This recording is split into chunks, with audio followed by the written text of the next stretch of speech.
Barber, and I am a children's book author.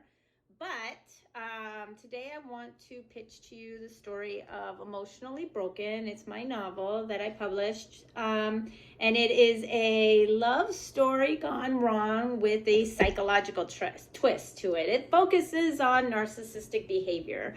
So the main character, Caitlin, married, housewife, two beautiful daughters.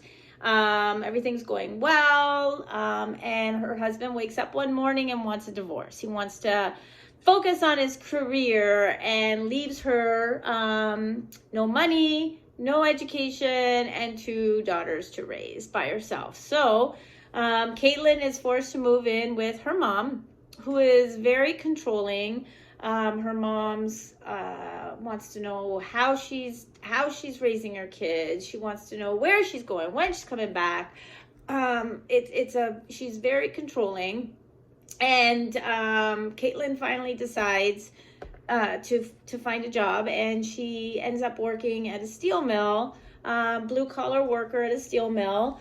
And Caitlin focuses on work. She does everything she can, works hard, works long hours, and goes home and spends time with her daughter. She has no interest in dating, no time for dating because she works so long hours. Until one day she sees an email that says Chicago corporate office is sending in an executive director to work on some continuous improvements in Detroit. So the executive director is named Jonathan, and Jonathan shows up and sees Caitlin and instantly wants to date her. Caitlin has got some self-confidence issues. She definitely sees Jonathan as somebody that is way out of her league and is very unsure, but she agrees to the date. They go on a lunch date, simple lunch date during work, and exchange phone numbers, and he sends her texts, love texts. He's admired by her. He wants to spend every minute with her. Now it is a long distance relationship. So over the course of months and months that pass, he buys her gifts. He buys her cell phone to try to help her with her bills. He takes her on fancy dinners when they are together, fancy hotels. They go on a trip together, all expenses paid by him, and she thinks she has met her Mr. Right. Unfortunately, she misses a lot of the red flags and ignores her gut feelings that says something is wrong. And she misses the silent treatments and what that means. She misses the fact that he has childish temper tantrums when he doesn't get his way. Some controlling behaviors that start happening along the way. He has a GPS on the cell phone he gave her and is following her and plays it out like it's no big deal.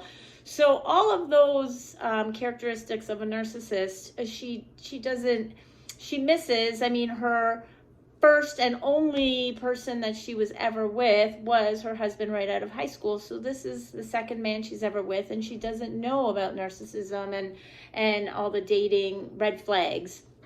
So over the course of time, they get engaged. Again, it's a long distance relationship. So when he does show up, he's the most amazing man, but confuses her when he does have his lashes out when he doesn't like what she does or doesn't agree with what she does. They get married in a tropical getaway, and boom, the mask falls off, and it's 100% narcissistic behavior. Isolating her from her friends, more controlling behaviors, criticizing, silent treatments. And now she needs to decide what she wants to do with her life. Is she going to take back her life, let go of the toxic relationship and move forward, start off again, all over again as a single mom? So that's my pitch. It is psychological in nature, but it does teach women not to ignore your red flags, not to ignore your gut, and move forward.